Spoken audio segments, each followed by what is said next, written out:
Hello and welcome to Empowered Learning. This is the fourth video in the study of spring mass system series.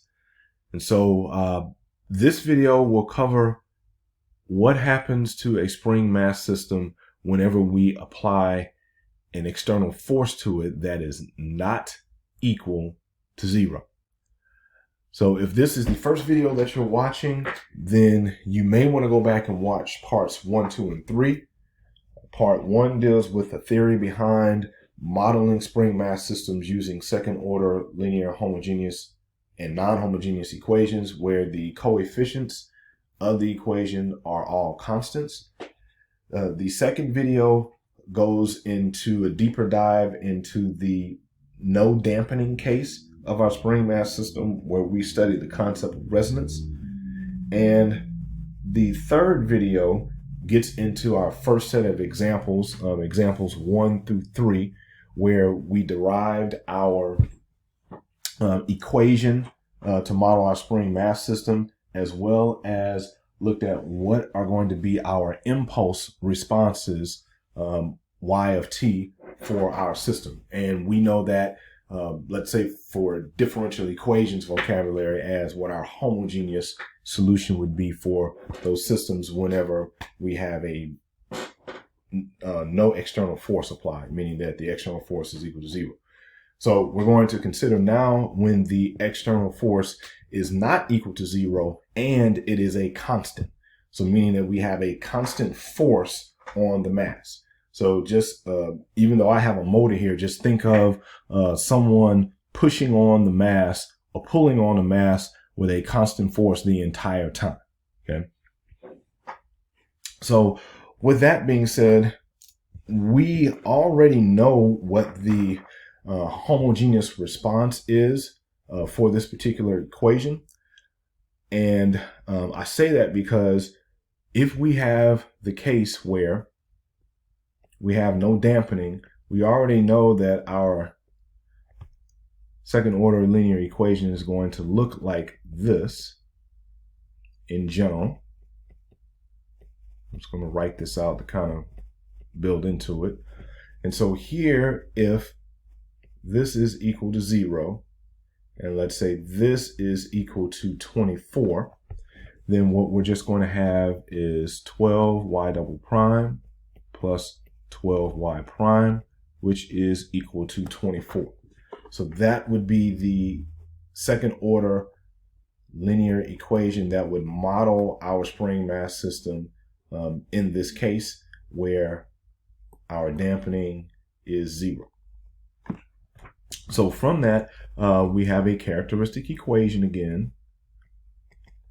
And what I'll do here, just to make the characteristic equation a little bit easier, I'm going to divide both sides of this equation by 12. So that will just be y double prime. Let's get the eraser working here. So it'll be y double prime plus y equals 2. So y double prime. Pen, please work. Pretty please, with sugar on top. Thank you. All right, y double prime plus y equals 2. And notice that since this is a non-homogeneous equation here, we know that our response, and I'll write it down here, our response, y of t, is going to have to consist of a homogeneous solution and a particular solution. And in this case, the particular solution, y sub p, is just going to be 2, and we can kind of see that there, but I'm going to do all the work to show you how that actually ends up being that way. So our characteristic equation is r squared plus 1 here. And this would equal to 0. And of course, we already know that the result of this was plus or minus I, and thus our homogeneous solution would just end up looking like this. It will be C1 cosine of t plus C2 sine t. So we're not going to redo all that because we've already done that work in the previous examples. Okay. So now we know that using the method of undetermined coefficients, that we could let our yp just equal some constant a. And we see that since this 24 that's here and our homogeneous solution do not have any common terms, because we don't have any constant terms in our homogeneous solution, and for our force function it doesn't have any cosine of t or sine of t in it, so we can just let yp equal a, which means that the first and second derivatives of our particular solution here will just end up being 0. And if we go and plug that information back into our ODE, and I'm going to use this form here since it's a little bit easier to deal with. We'll have yp double prime plus yp equals 2. That will say that a plus 0 is equal to 2, which means that a is equal to 2. Okay. And so we see that our yp ends up being 2, and therefore our total solution here is going to be y of h plus y of p. And we're going to make this look a little bit nicer here. So therefore, total solution is y of h plus y of p, which is just going to be, and I forgot the C1s and the C2s here, so let me go ahead and write that. Thought I had wrote it, but I didn't.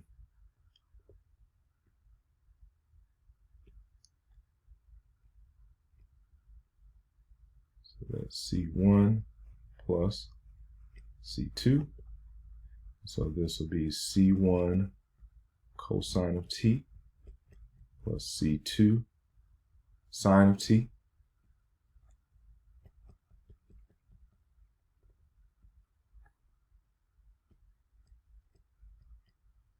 And then plus 2. Okay. So that would be our response whenever we apply the 24 newtons of constant force to our spring mass system. Now, what this is telling us is that, of course, since this is going to be our impulse response mixed with our steady state response, because that's what y of p stands for, it's a steady state response, meaning the response of how the system is going to act as t approaches infinity. So here, since this portion of our function will never stop oscillating, and this portion will always be constant, what we will essentially have is a constant function that oscillates about y equals 2. Okay, so we'll have a function that kind of does like this. And as I explained in video 1, of course, this is going to have an amplitude of c, so we're going to bounce back and forth from 2, or around 2 rather, up c units and down c units. Okay. And thus we see here that our new equilibrium position will actually be at 2, and of course, since we're doing everything in distance in meters here, it would actually be 2 meters. And I believe that is the next question. Okay. Well, not the next question, but we're going to see that later.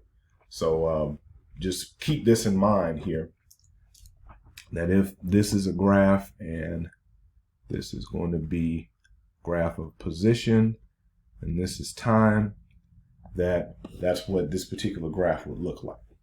And again, remember that our c is just square root of c1 squared plus c2 squared.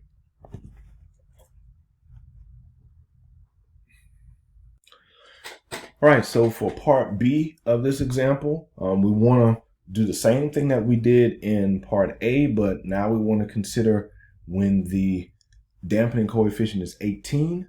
And of course, since we know that we're dealing with a non-homogeneous second order linear equation, our solution here is going to be, wrote it here, a combination of homogeneous and particular solution. And of course, the homogeneous solution, we actually did that in example 2 in the previous video. So I'm just copying that answer here, and we'll just move on from that. So the particular solution, again, since we know that our differential equation here, now I'll go ahead and write it out. It's going to be 12y double prime plus 18y prime plus 12y equals 24. Okay. So since we know that, we're going to have to find a particular solution again. And we see that our g of x function, or our force function here, 24, doesn't have any common terms with our homogeneous or impulse transient response solution here. So that allows us to simply just let y of p be a again. And since y of p is a again, it's pretty much going to turn out that a ends up being 2 once again, just like we saw in example A. But I'll do the work to show you that. So of course, from here, we know from example A that our result ends up, so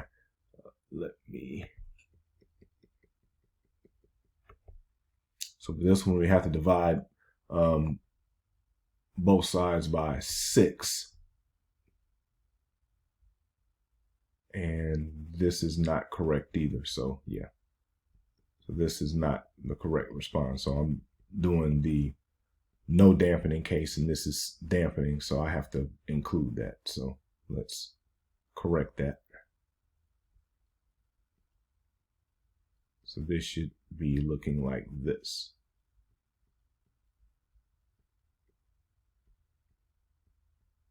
Yep, so sorry about that. Some of you got confused.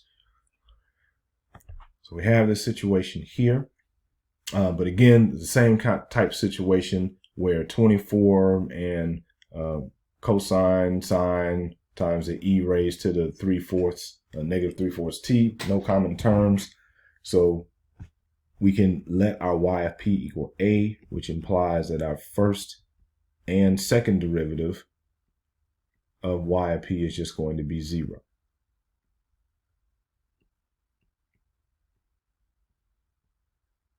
Okay. And so if I use this differential equation here, and this is what I was trying to do earlier, divide everything by 6 so that the numbers would be a little bit easier to deal with. Yep, so if I do that.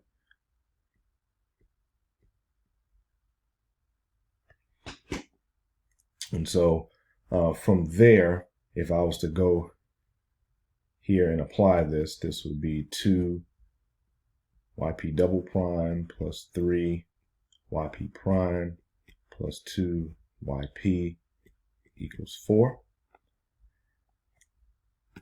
And this implies that we got 0 here because the second derivative is 0, plus 0 because the first derivative is 0, plus 2 yp is equal to 4. And we see in this case, y sub p is just 4 divided by 2, which is 2. And thus, our response, which is going to be our homogeneous and particular solution here, is just going to be the same as the homogeneous solution. We just add 2 to it at the end of the day.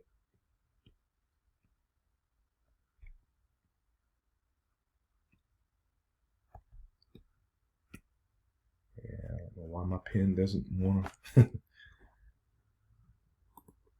All right, so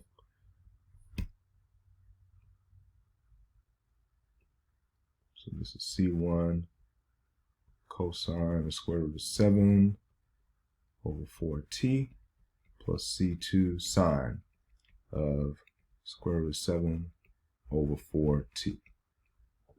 And then the plus 2 at the end.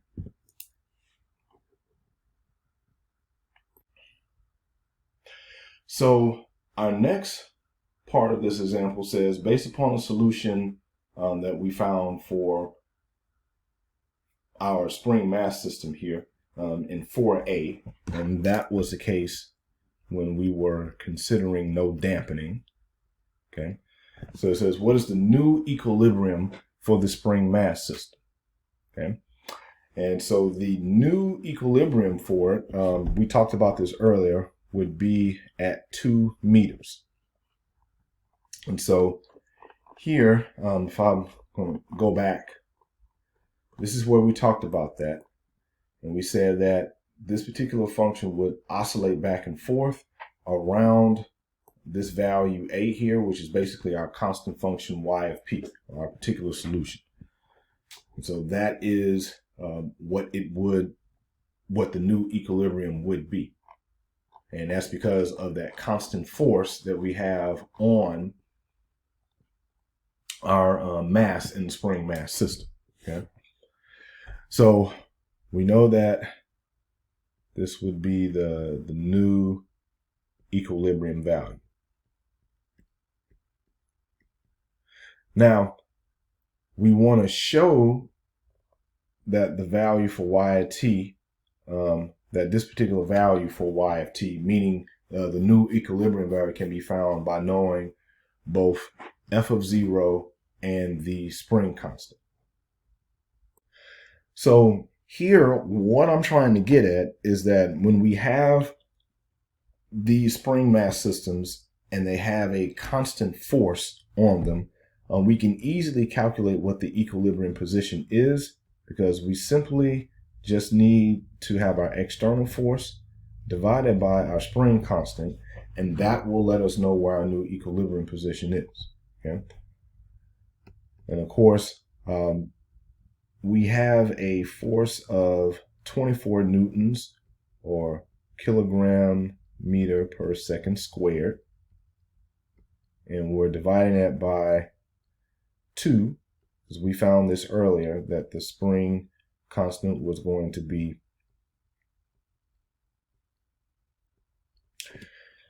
2 kilograms per second squared. And of course, if we divide all that, 24 divided by 2 is 12. The kg, kilograms per meter squared, the kilograms per meter squared, that cancels or reduces to 1, and all we're left with is m.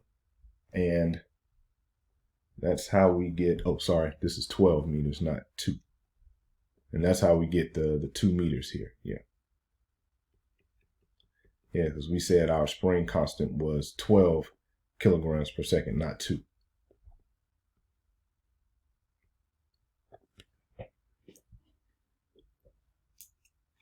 And so this is how we find our equilibrium position.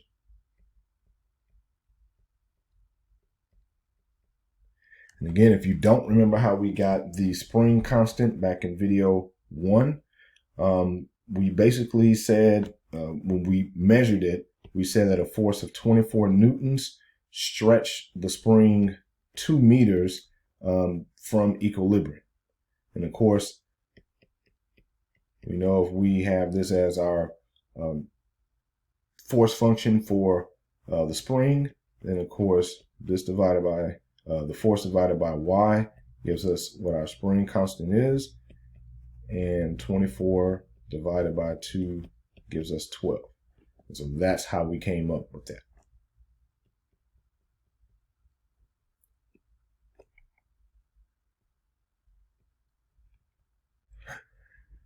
So for part D of example 4, we want to know what is going to be the behavior of our response y of t as t approaches infinity for example 4A. And again, that is the case where we do not have any dampening. And we want to know, what does this tell us about the dampening properties of our spring mass system according to this example? In other words, will our mass return to equilibrium and not move anymore at some point? So the first thing that we need to recognize is what's happening with the behavior of this particular function. So for example 4a,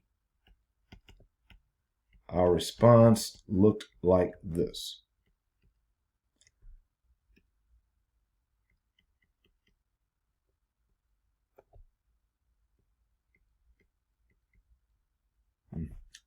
Should be cosine, not sine.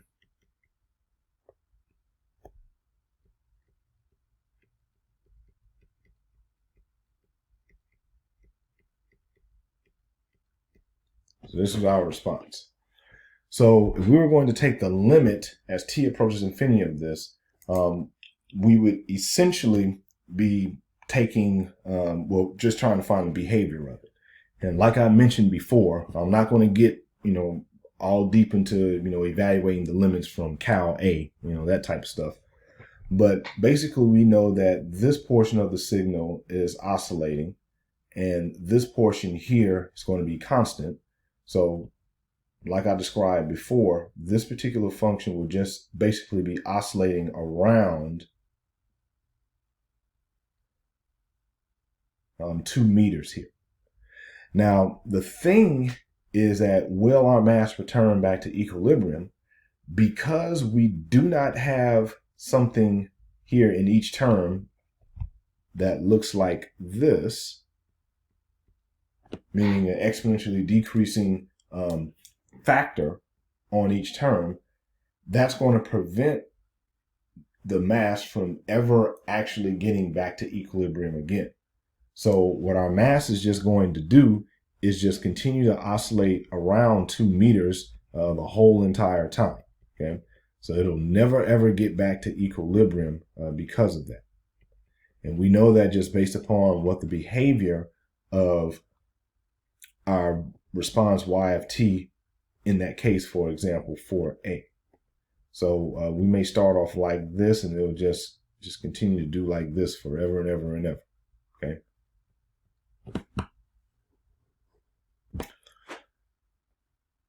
Now for part E of example number 4, we want to know based upon the solution for y of t based on example 4.b, that is the case where we did have some dampening. And we see that the dampening is has a damping coefficient of 18. We want to know what is going to be the new equilibrium value there. Okay. And is it going to be the same as what we calculated in example 4c? So our response for this, you remember, looked like this.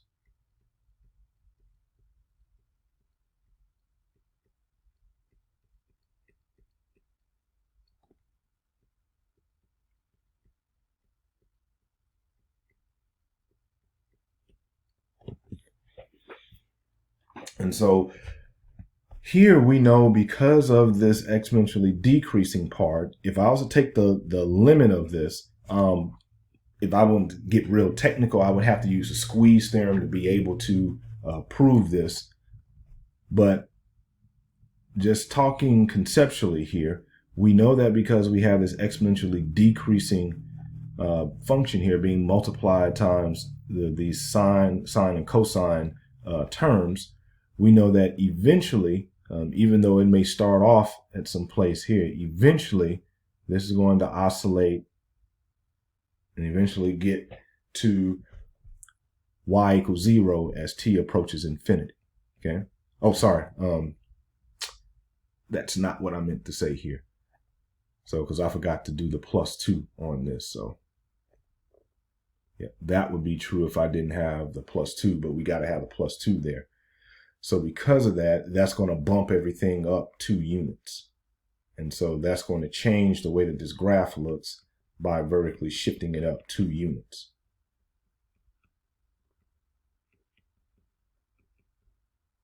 So what this graph would look like in the case, because we have to add that +2 part, because that's the particular solution part, it would look like this. The graph probably start up here and then just kind of bounce like that, and then eventually just kind of fade on out, and it'll be fading right at y equals 2 here. Okay, And so to answer this question, what is going to be the new equilibrium value? It's going to be 2 as well. So new equilibrium value is 2. It's at 2 meters. And yes, it is the same as it was for example 4C. And let's just go back and look at that just to be sure here. Yep, so it was the same as example 4C because that's when we calculated it here. So for our next example, it asks what is going to be the behavior of the position of our mass as t approaches infinity. In other words, we want to find the limit again. And what does it tell us about the dampening properties of our spring mass system according to example 4b? And that is to say, will our mass return to equilibrium and not move anymore at some point? Now, we've actually already answered this question because if we look up here, the graph that I've drawn here basically tells the story, okay? So we've seen here in example 4 part E that we know that our new equilibrium position would be at 2 meters. And since this is our response and studying the behavior of it, we know that this first term here, when t approaches infinity, all of that would be 0. And then all we would have left is just the 2. So we know as t approaches infinity, y would be approaching 2. Okay. So we know as t approaches infinity, y would be approaching 2. Okay. And will our mass return to equilibrium and not move anymore? Well, that kind of depends. It'll return to our new equilibrium, but it will never return back to the original equilibrium when the force was not applied. Okay, so it really just depends upon how you interpret the equilibrium. Okay, so it will definitely return back to the new equilibrium, but it will not return back to the original equilibrium when no force was applied to begin with. And so since we're assuming that the force is applied for the whole entire time for this system, then we're just going to answer that with a yes. So next what we're going to do is look at what the graphs of y of t look like for example 4a. And that was a response where we just had the sine and cosine functions here, plus our vertical shift up 2 units because we had a constant force applied. And example 4b, by of t is equal to e raised to the negative 3/4 t plus c1 cosine of square root of 7 over 4t plus c2 sine of square root of 7 over 4t.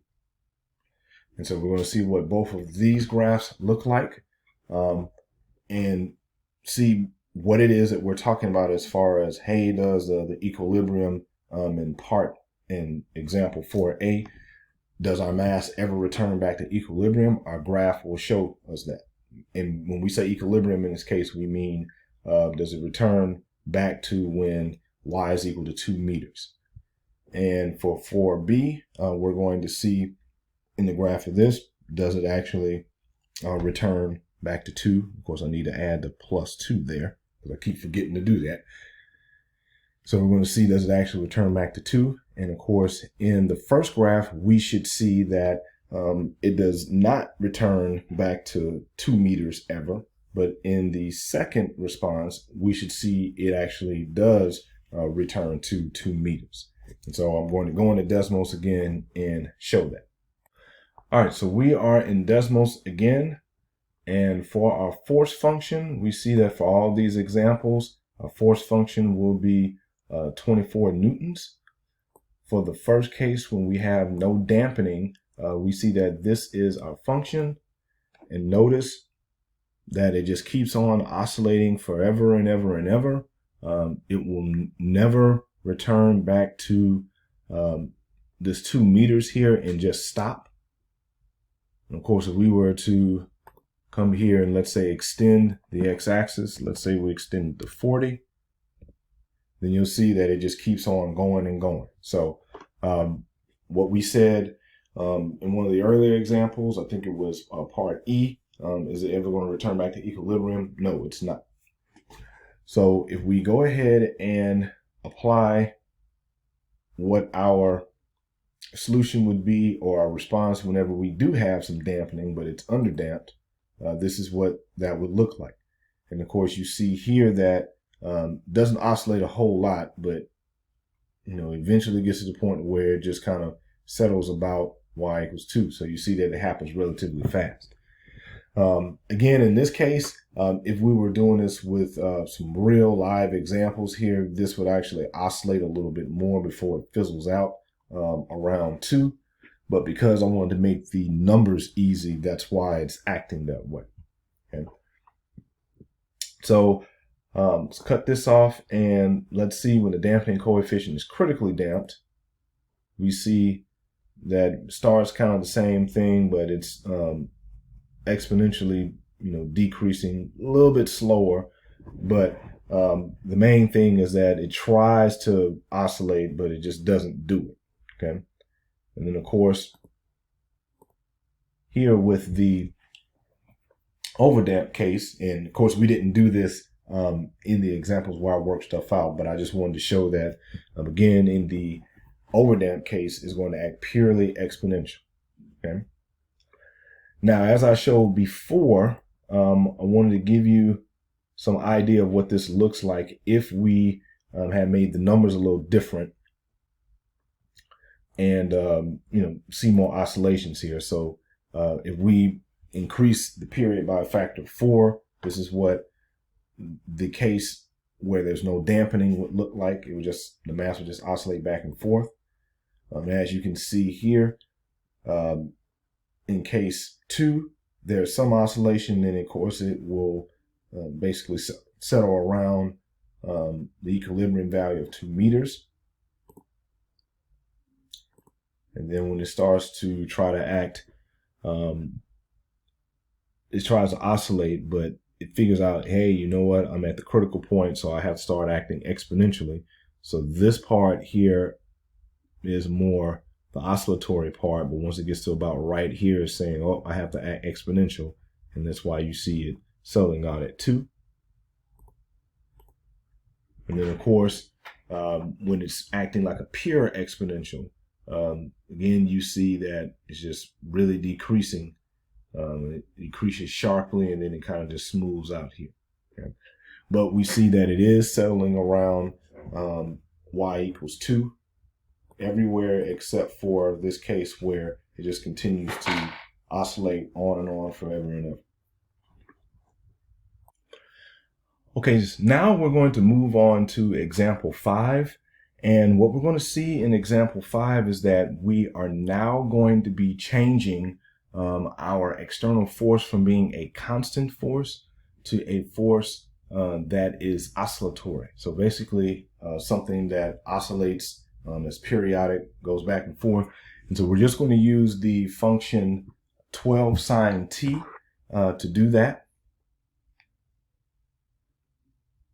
And so this will be our external force now.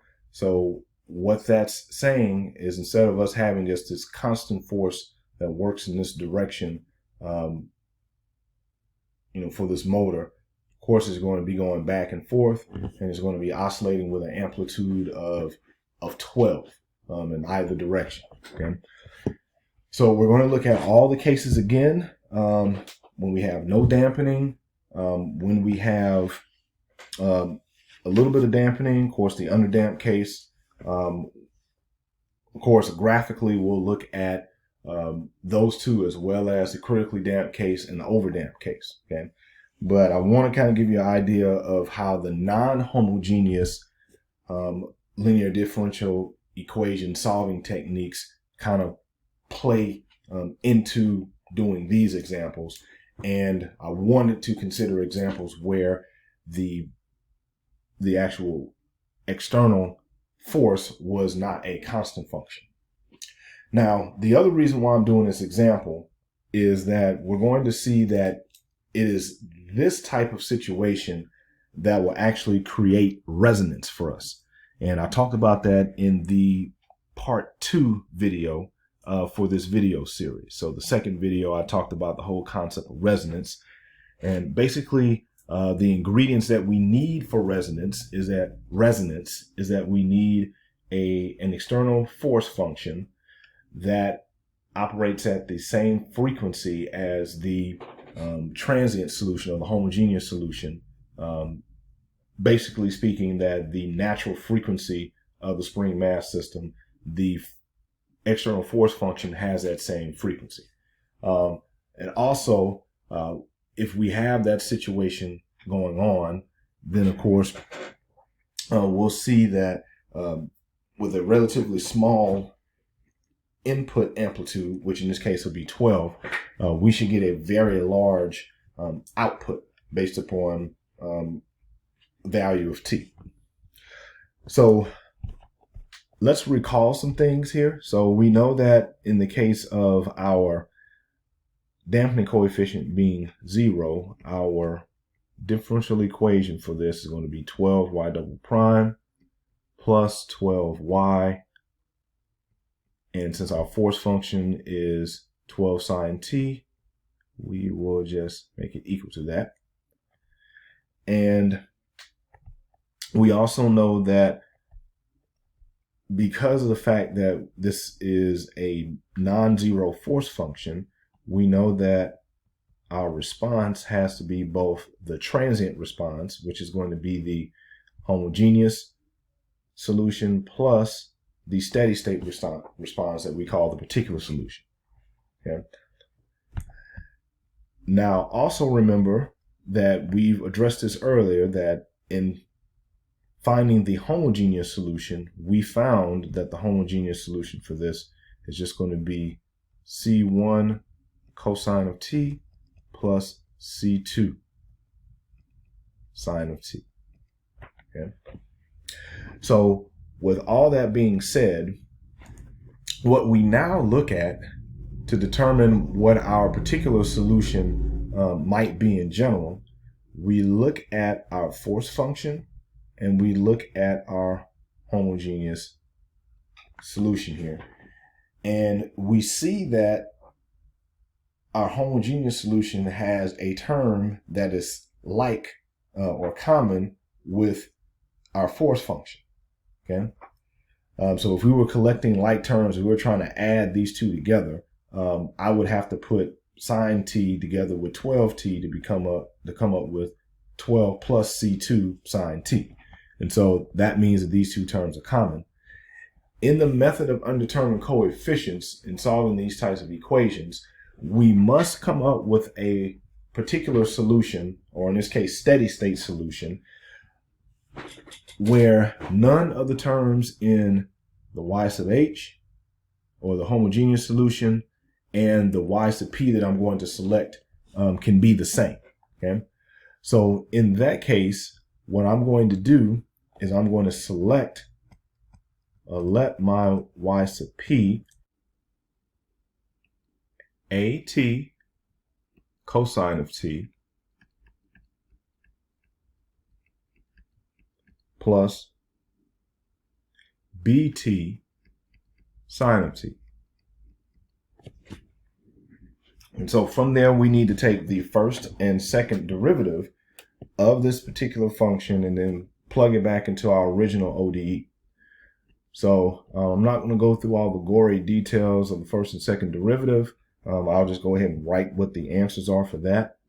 So this first derivative is a cosine of t minus at sine t plus b sine t plus bt cosine of t. And our second derivative is a minus 2a sine t minus at cosine t plus 2b cosine t minus bt sine t. So, and what we'll be doing is essentially adding our second derivative to our original particular solution. And of course, if we go back up here, we'll be adding those and making it equal to sine t. And then from there, we'll figure out what our coefficients a and b are. So therefore, if we're adding this up, I'll go ahead and just write the second derivative again first.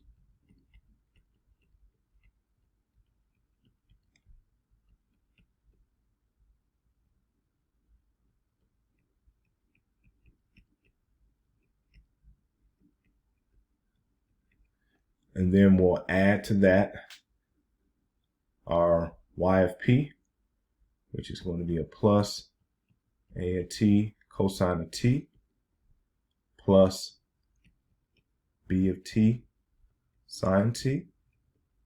And all that will just equal to sine of t.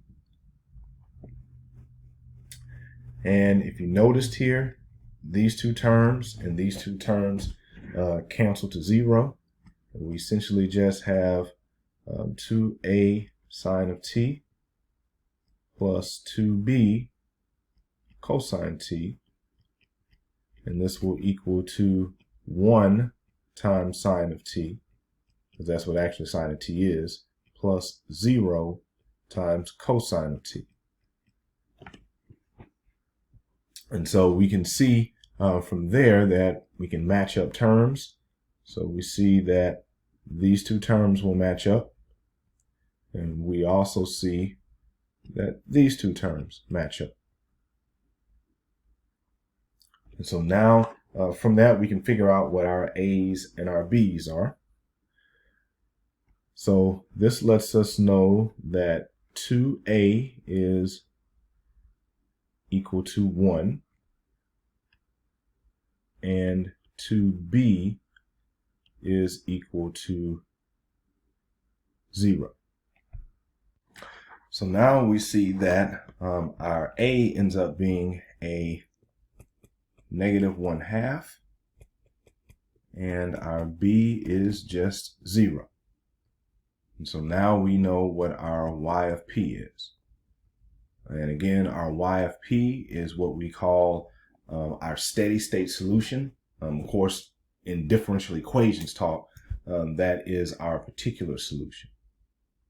So we know that our final solution here is going to be homogeneous or transient response solution plus particular solution or steady state solution.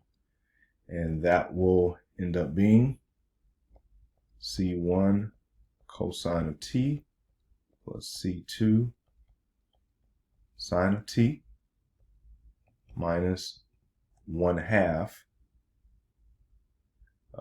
where is it? Yeah, 1/2 t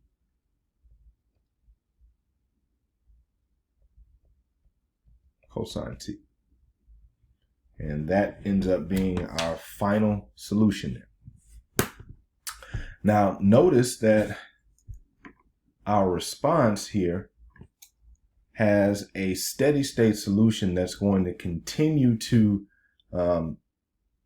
either increase or decrease depending upon what the value of cosine of t is as t approaches infinity here. Okay. So if we look at the behavior of this, we know that depending upon what C1 and C2 are, the square root of the sum of C1 squared and C2 squared would be the amplitude for this. But this 1/2 t times cosine t is going to surpass that beyond some value of t. And it'll happen relatively quickly here. And so this is the case where we tend to experience resonance. And because think about it, we have all the ingredients. Okay, so let's go back and look at that just to make sure we're tracking everything. So if you remember, our force function here is a function that oscillates and is operating at the same frequency, in this case 1 radian per second, as our homogeneous solution. So that means resonance is going to be at a maximum when these two functions kind of get, interact with each other. And we see that the corresponding response for that, which is down here, is going to produce very large displacements, meaning our mass is going to oscillate very far to the left and to the right in our spring mass system as time goes on and on and on, because this last term here will magnitude-wise go to infinity as time goes on and on and on to infinity. So in talking about our response of y at t in this case, where we have no dampening here, if we ask the question, is this spring mass system under these conditions stable? Of course, the answer is a big fat no. Okay, and the reason why it's not is because of this portion right here. So as t goes to infinity, the position of the mass in terms of equilibrium is going to get further and further and further away. And if we let time go on forever, it's going to be an infinite distance away from the original equilibrium position, which isn't possible. Our spring or our dash pot is going to break well before then. Okay, so that is why our spring mass system would not be stable under these conditions. So now we're asked to find both the natural resonance frequency of the spring mass system as well as the frequency of the force function. And so I've talked about this before. They're both the same. Okay, so let's go ahead and call this the natural frequency here. We know that that's going to be 1 radian per second. And here the frequency of the force function, that's also 1 radian per second. Now, one way, without us having to go through everything that we did here as far as finding the response for the equation, to be able to figure that out, is we know that our natural frequency for our system here can easily be found by just taking the square root of the quotient of our spring constant divided by our mass. Okay. And so, of course, here, if you remember, our spring constant was 12 kilograms per second squared, and our mass was just 12 kilograms. Of course, that ends up being just square root of 1, which is just 1. And of course, this would be radian per second here, because we're talking about this in terms of angular frequency. If we're talking about actual frequency in hertz, we would have to take this amount here and divide it by 2 pi. And of course, that'll be 1 over 2 pi radian per second if we're talking about actual frequency. Okay. And so the main takeaway here is that we can find out what the natural frequency for our spring mass system is just by dividing the spring constant by the mass and taking the square root of that. And if you recall, we actually get this result whenever we are trying to find the roots for this particular case. And when we do all the math for the quadratic formula, it ends up that we end up with a situation here of plus or minus square root of kappa divided by mi. And of course, this is actually that natural frequency. And of course, we can just look here and tell that whatever the omega is here, which is an understood 1, that matches up with what we see here. And so that's why both of the frequencies, the natural frequency of the spring mass system and the force function frequency, are the same. So the next set of questions I have here that we want to look at the graph of our response for example 5A. And again, for all these graphs that I've been doing here in these videos, I've been assuming that my C1 and C2s are 1, just for simplicity. I'm going to skip this for a second and move on to the next question because we've kind of talked about this already. And I want to go ahead and address it before we start looking at the graphs. So here we say, what is the relationship between the frequency of the homogeneous solution to the spring mass system and the force function frequency? Of course, we know that they're the same because we answered that before. Now, how do these frequencies work together to play a role in stability of the spring mass system? Well, again, we know that since these two frequencies are equal to each other, and we have a case where we have no dampening, okay, then that means that resonance is going to happen at this particular frequency. And of course, what we're going to see when we look at the graph is that the graph is going to grow out of control. Okay, so as t approaches infinity, our graphs is going to start reaching either towards positive or negative infinity, depending upon what value of t we're talking about. But it's basically just going to go out of control. And so that's what we want to see next. So here I got Desmos pulled up again, and we see now that our force function is 12 sine t. And in the case where we have no dampening, we'll see here we have our response, and we see how it's kind of growing out of control quickly here. I'm going to adjust what this looks like here so that we can kind of see a little bit better what's going on. So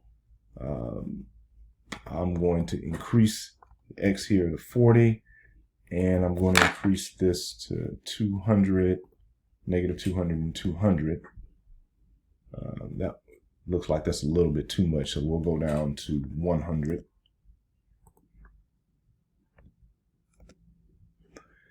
And still a little bit too much, but you can kind of see what's happening here. So you can see as time goes on and on and on, it just starts to grow more and more and more.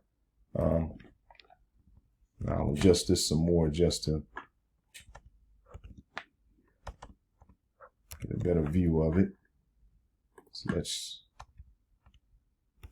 try to do it like this. Well, yeah, let's do 20. I think that'll be good enough, yeah.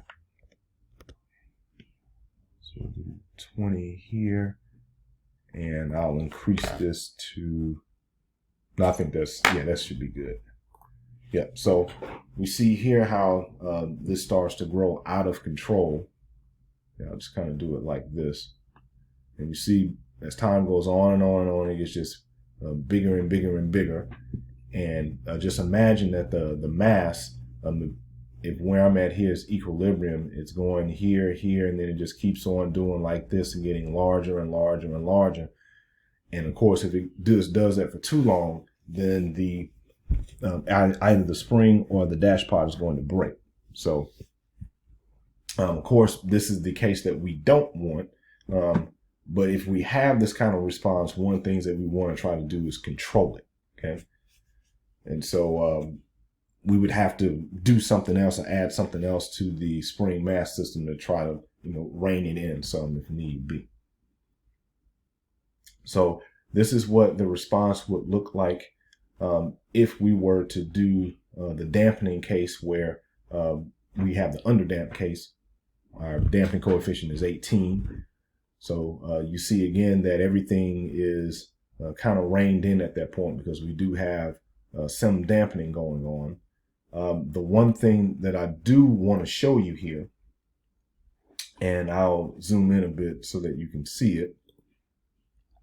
Notice that This is unlike the constant examples where we were just going towards a constant value. So in example 4, we saw that everything was sort of oscillating around y equals 2. But in this example, we see that as time goes on, this ends up acting more like this cosine function, negative 2/3 cosine of t. Okay? And we can kind of tell that because if we see the oscillations here, and I'll zoom in some more and turn this off so that you can see it. Notice that the amplitude for this is not going beyond 2/3 here. Okay, so this is 1. This is 1 right here, and notice that this is getting above right here. So if I was to try to track that, notice that it's not getting too much more than 2/3 here, which is 0.67. Right now, what you're seeing with it being this value here is that you have this component here, the cosine and sine part, contributing to the amplitude as well as this. And that's why you see this value here.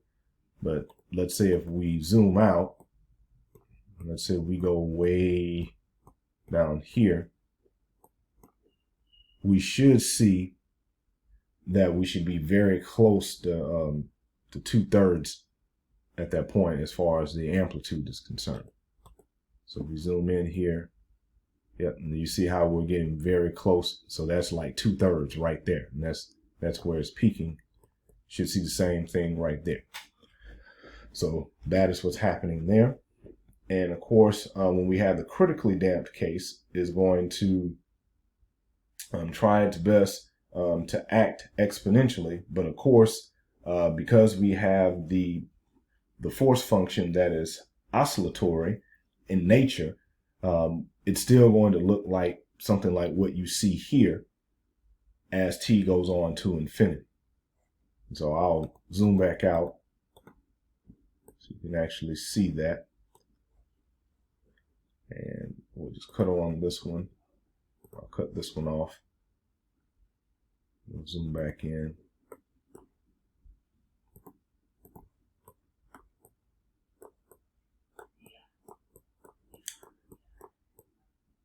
And of course, you start to see it's trying to act both like a cosine function and exponential at the same time. But then as time goes on, you'll see it kind of settles out and is acting more like -1/2 cosine t here. Where, let's say about right here, you see that its max amplitude is going to be about 0.5. Come down here about the same thing. So we see that it's acting a lot like the -1/2 cosine t here.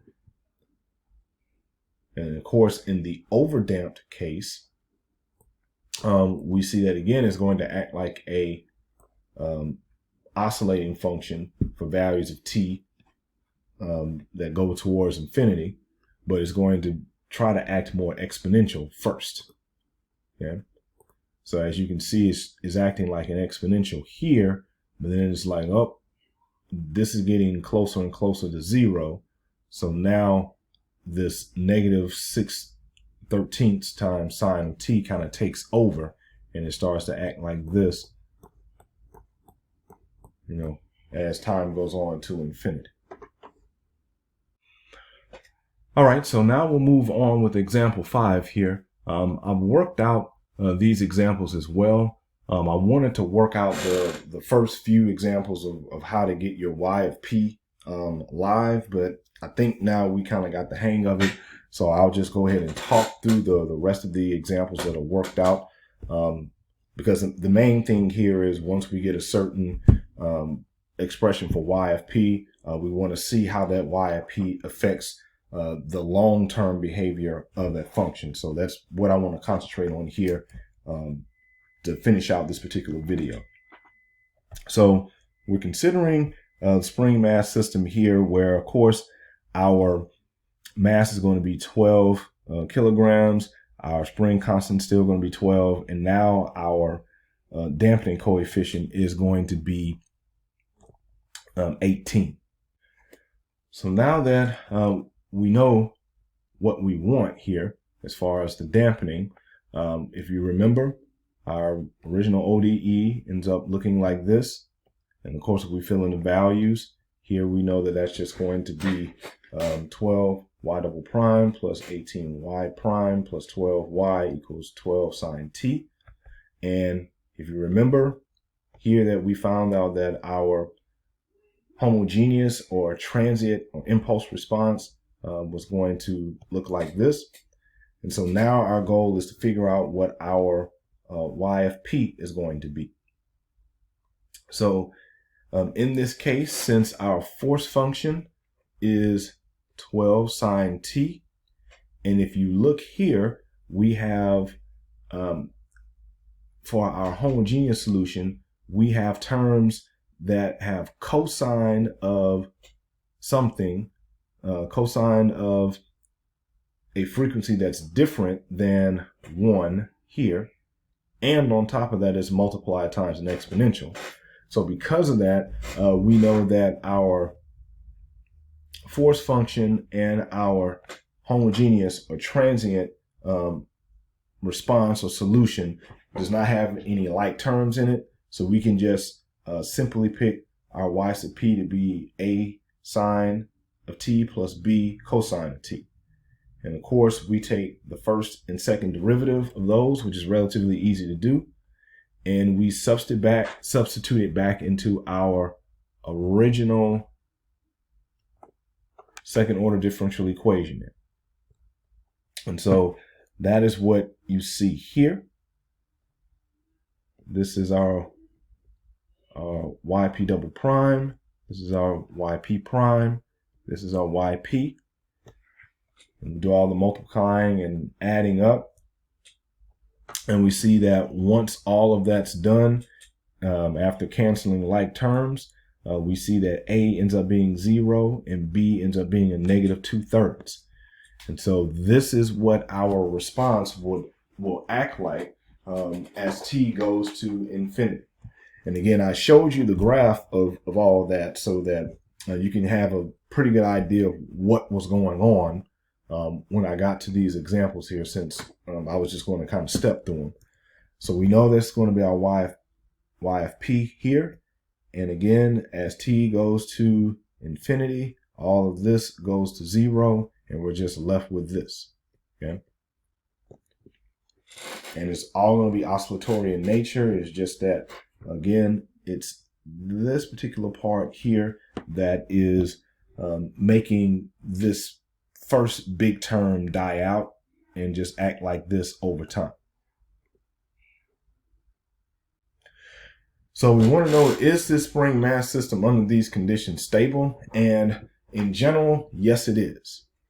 And I know I've written a lot here, but and I got a little technical here, but the main point is this.